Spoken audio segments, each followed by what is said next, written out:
guys, nandito na naman ako, nagbablog. Hindi pala nagbablog, kundi mag-voice over muna ako. At kakain na ako po ng itlog. Ay, hindi pala itlog, pansit. So tara guys, samahan niyo akong mag-voice over. Tara na, simulan na natin.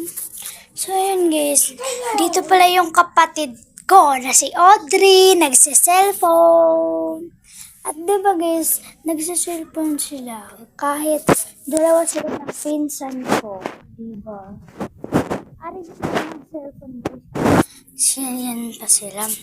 At sasamahan niyo po akong kumakain. Tara na, bye-bye.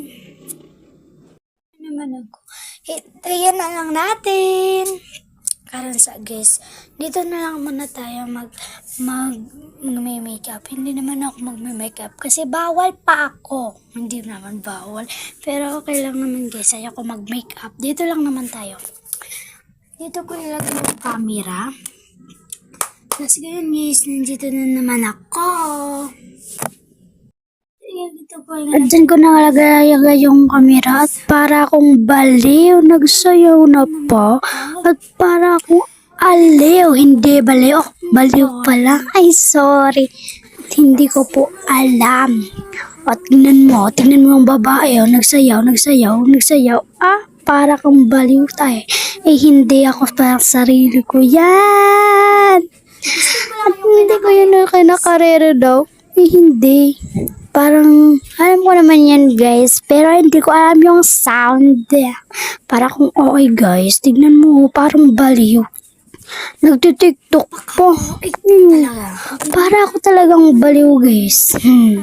So, ko na yung camera, tapos ipaharap ko pa sa akin. At so, natin to. And bye. Hindi pala nagbabay. Eh, nandito naman ako. Overacting ko talaga, sorry. Sikap na pakingin. Nakasalmin pa. Nandito na naman ako. Peace na. Ito yung bahay nila Lola guys. Hihintayin ko na lang muna. So, bye guys. Kinakarera para isang Nakano ka na kanilo? Well,